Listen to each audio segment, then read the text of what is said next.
रही है।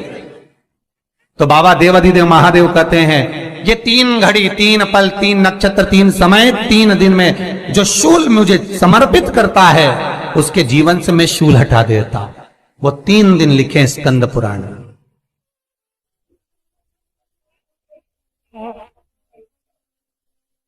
महाराज बैसाख महीने में जो प्रदोष आती है, बैसाख के महीने में बहुत ध्यान से सुनना भाई, जो अपनी जिंदगी से बहुत तंग आ गए हो, परेशान हो गए हो, कष्टमय जीवन जी रहे हो, बहुत दुखी हो गए हो, उनके लिए ये स्कंद पुराण का चरित्र फिर मिले ना मिले आप प्रेम से सुन लो भाव से।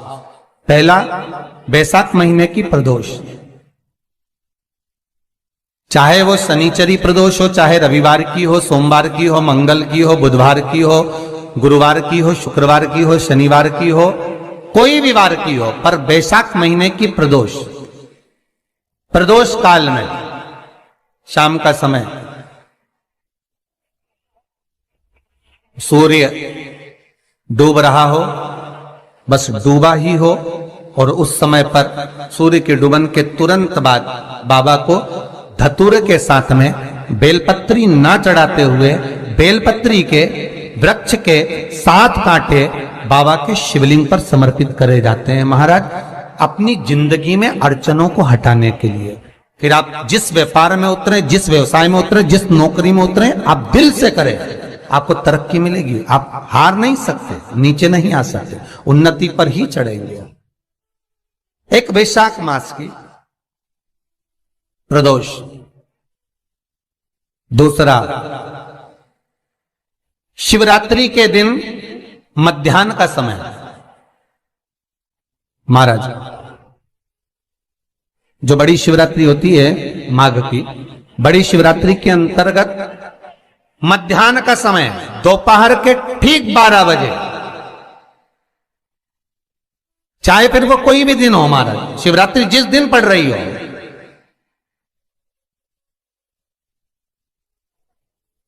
उस दिन भी धतूरे के साथ बाबा को 7 कांटे बेलपत्री के वृक्ष के समर्पित होते हैं महाराज। इसमें आप ये वाले जो कांटे हैं जो शिवरात्रि के दोपहर 12 बजे वाले हैं, अगर कोई मदिरा पीने वाला हो, व्यसन में डूबने वाला हो, कोई जुआ खेलने वाला हो, कोई गलत वैश्यावृत्ति करने वाला, या अपने मार्ग से विचलित कोई व्यक्ति है, उसके लिए भी ये कांटे बहुत काम आते हैं महाराज।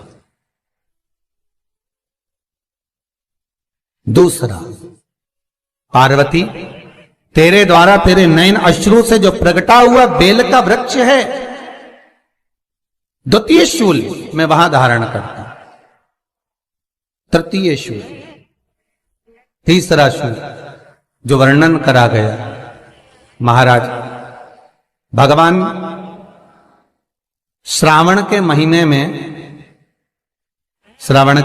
में जो भी दूसरा सोमवार पड़े, जो भी पड़े, श्रावण के महीने का जो दूसरा सोमवार होता है, उस दूसरे सोमवार में रात्रि के समय पर, अर्थात शास्त्र अब घड़ी और पल का स्मरण करेंगे तो रात्रि के बजेंगे 10 से 12 बजे महाराज, 10 से 12 के बीच में धतूरे के साथ बाबा को शूल समर्पित होता है महाराज।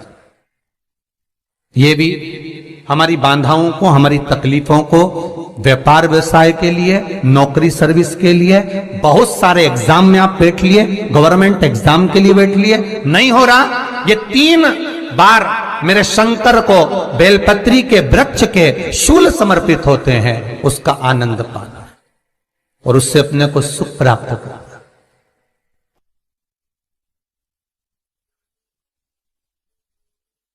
कि बाबा भोलेनाथ जी के नयन अश्रु से जो प्रकट हुआ वो रुद्राक्ष का पौधा है, माता पार्वती के नयन अश्रु से जो प्रकट हुआ वो बेलपत्री का पौधा है, और उमा और महेश, जिस महेश के वंशज है महेश्वरी, जिनकी 12 खाम प्रगटी है भगवान महेश के द्वारा,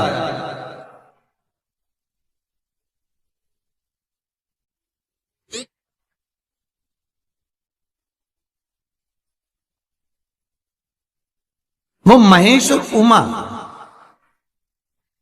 उमा और महेश का जो चरित्र है कि उमा और महेश का जब प्रागट्य हुआ, उमा और महेश जब दोनों आनंद में विभोर होकर जब चलते हैं और दोनों के बैठने से तप मुद्रा से जो पौधा उत्पन्न होता है वो शमी का पौधा है।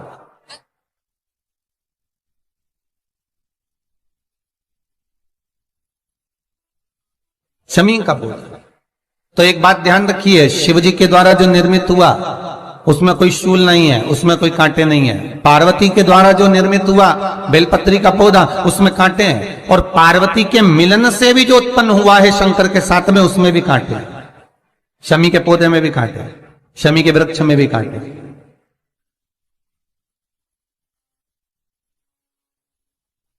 तो पार्वती जी स्कंद पुराण में एक प्रश्न कर रही हैं भोलेनाथ जी से कि प्रभु मुझे ये बताओ कि आपके द्वारा जो निर्मित हुआ उसमें शूलता नहीं है, पर मेरे द्वारा जो निर्मित हुआ उसमें शूल क्यों आया है, उसमें कांटा क्यों आया है? थोड़ा सा माताओं, मेरी जीजियों, आपको थोड़ा बुरा तो लगेगा इस प्रसंग को सुनकर, पर लग जाए, पर आज कथा निकली है तो सुन लो है कि शिवजी जिस रुद्राक्ष को उत्पन्न कर रहे हैं उसमें शूलता नहीं है, पर पार्वती जी जो संग में मिली हैं उसमें भी शूलता है, और पार्वती के द्वारा जो प्रकट हुआ बेलपत्र उसमें भी शूलता है। तो भगवान महादेव बोलते हैं, पार्वती मैं तुझे कुछ कहूं और कहने पर तुझे तेरे हृदय में कोई बात चुभे, शूल लगे तो मुझे ठीक नहीं लगेगा। नहीं नहीं नहीं, आप कहिए प्रभु, मैं सुनने के लिए तैयार हूं, आप तो बोलो कि कारण क्या है।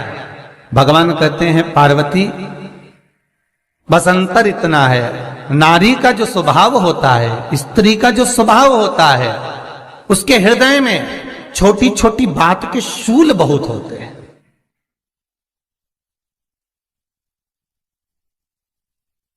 जेठानी ने ये कह दिया, देवरानी ने ये कह दिया, तुम्हारी मम्मी ये बोल दी, तुम्हारे पापा ने ये कह दिया, तुम्हारी बहनों ने ये कह दिया, तुम्हारे भाई ने ये कह दिया, तुम्हारे रिश्तेदार ने ये बोल दिया। ये नारी के भीतर ये शूलता रहती है। तो पार्वती जी बोली कि जितना तप आपने करा उतना तप मैंने करा, और जितनी साधना आपने करी उतनी साधना मैंने करी, और जितना आराधना दिल से आपने करी उतनी आराधना दिल से मैंने करी, फिर इसमें शूलता कहां से आ गई? भगवान शिव बोले, बस पार्वती बात इतनी सी है कि जब मैं आराधना करने बैठता हूं तो मेरी दृष्टि में सम्मुख में कुछ नहीं होता। जब मैं आराधना करने बैठता हूं तो मेरी दृष्टि में, मेरे सम्मुख में कुछ नहीं होता कि कौन ने क्या करा है, कौन ने क्या बोला है, कौन क्या कर रहा है, उससे मुझे मतलब नहीं होता, उससे मुझे कोई मतलब नहीं। पर पार्वती जब तू आराधना करने भी बैठती है ना, तो तेरी चित्त वृत्ति में कहीं ना कहीं किसी ना किसी रूप में कोई शूल आ ही जाता है।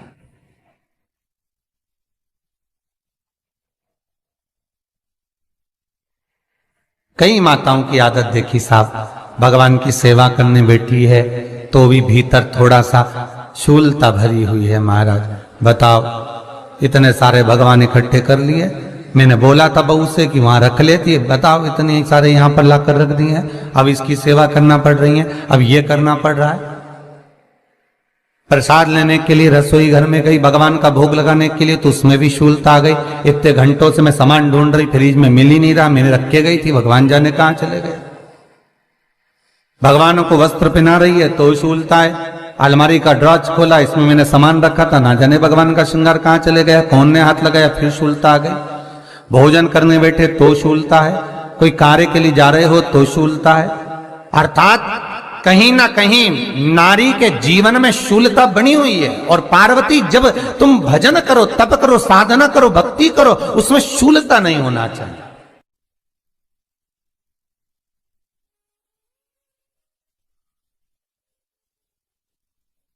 पार्वती जी ने कहा, भोलेनाथ तो क्या आप मुझे स्वीकार नहीं करेंगे बेलपत्री के रूप में? क्या मुझे स्वीकार नहीं करेंगे शमी पत्र के रूप में? पद्म पुराण, स्कंद पुराण, लिंग पुराण, नर्मदा पुराण और शिव महापुराण, ये सारी पुराणे वर्णन करती है। पार्वती जी का खंड आनंद वर्षत कर रहा है, वर्णन कर रहा है। पार्वती खंड वर्णन कर रहा है, सती खंड वर्णन कर रहा है, उमा संहिता वर्णन कर रही है। क्या आप मेरा ये बेलपत्र का स्वरूप आप धारण नहीं करेंगे? इसमें शूलता इसलिए भगवान कहते हैं नहीं नहीं, धारण तो करूंगा पर शूल धारण नहीं करूंगा।